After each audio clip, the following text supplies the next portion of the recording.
Hey guys, welcome to a new video about the 1960 Cadillac restoration.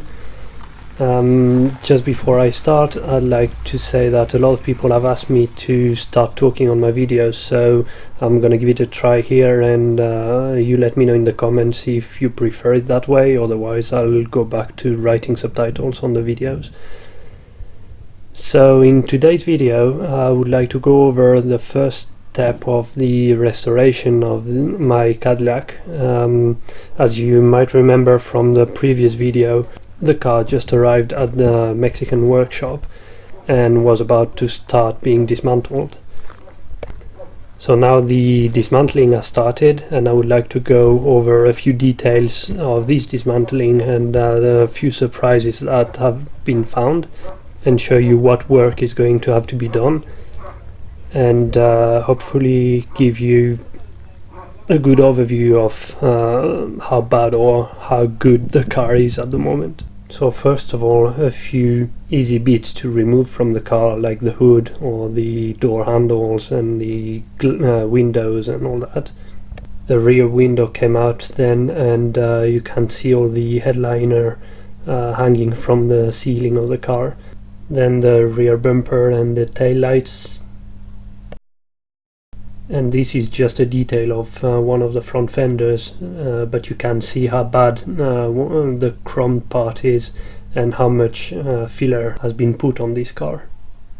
Most of the side windows are partly or completely delaminated, as you can see here, and it is the same on the vent windows. On the mechanical side, there are leaks pretty much everywhere. Here on the transmission at the end of the drive shaft. On this picture you can also notice the drive shaft is brand new. That's the overhauled drive shaft that have had done just before crossing the border. That's another major leak on the oil sump, and this is what's leaked in from the transmission in just not even 2 days. So now let's have a look at everything that's going to have to be done on this car. First of all, in the engine bay, a lot of painting is going to have to be done.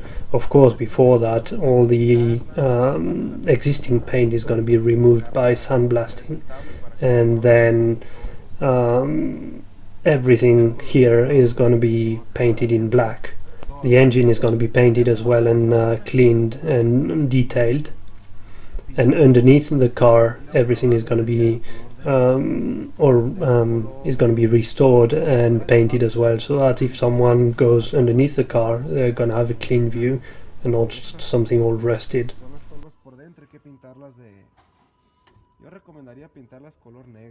The front part as well is going to be all restored and painted in black.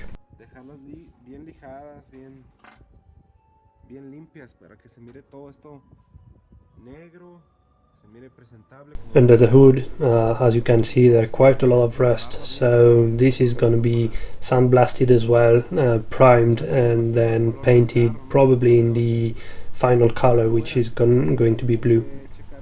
Here you can see the antenna, which at the moment is in the trunk, and the right hand side mirror, which is broken. All the seats are now out of the car, as you can see, but what I wanted to show you here is, well, first of all, you can see the front grid in the trunk. That's going to be replacing the Buick one that's currently on the car, but here you can see the front bumper and the problem it's got, so this is going to have to be restored, obviously. And I'm not sure how this happened, but yeah, there's definitely a big gap on both sides, so I don't think it's that much twisted, but it definitely needs to be put straight at least, and maybe re-chromed.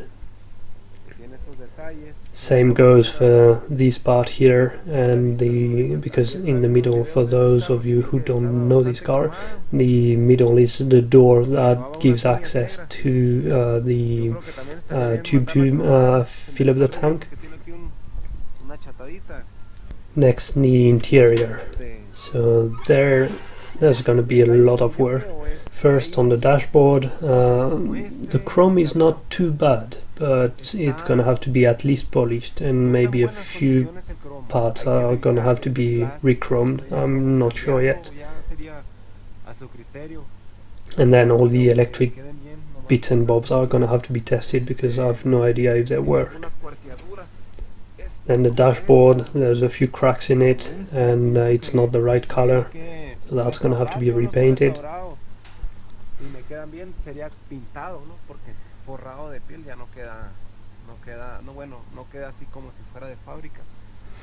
There's a few lights missing, and as you can see, the floor needs quite a bit of attention as well as the sidewall.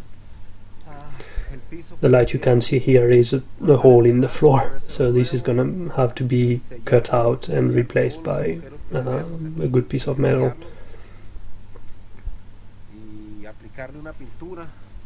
Then the inside is going to be painted in the same way as the inside of this bug, which is a special paint for the interior of the cars.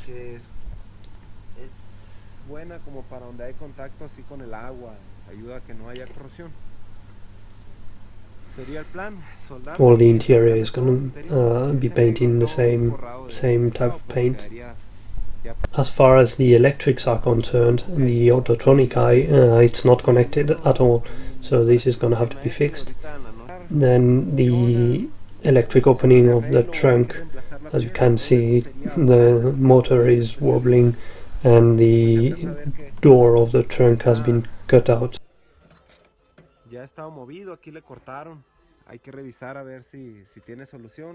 Now for the windows, because this car has been sitting in the field for maybe 40 years, all the rubber parts are all burnt out, and the easiest way of removing the windows or windscreens without breaking them is just to cut out the rubber parts and then replace them.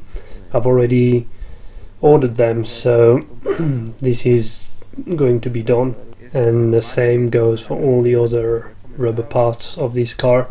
I think all of them cost me somewhere around $600 or something like that, but they're all going to be replaced. Then there are these two side antennas, which are actually made of 1950 Buick vents, and the actual antenna is just put in there and sealed in, but they're not connected. So they're going to be removed, and the hole is going to be sealed because they're not original. And I want this car to be as close as possible from its original state. Same on this side. And that's how the car is right now. You can see the brand new exhaust that I had fitted before crossing the border as well. New tires. So at the moment the car is like that, and there is at all time 2 people working on the car, plus 1 on the engine and 1 on the interior. So according to the guy, it should be finished in about 2 to 3 months, which I don't know if it's realistic right now. I hope it is, but we'll see. And the body is currently waiting to be sandblasted. Now this is the end of this first video about the restoration, but I'm gonna try and update or make videos on a more regular basis. It might be more of sort of slideshows than actual videos, because it's easier to show the result in picture, plus the fact that I'm not there physically, so I'm only getting pictures pretty much every day of what's being done. But I'll try and keep you guys updated on what's going on the car. So that's it for now.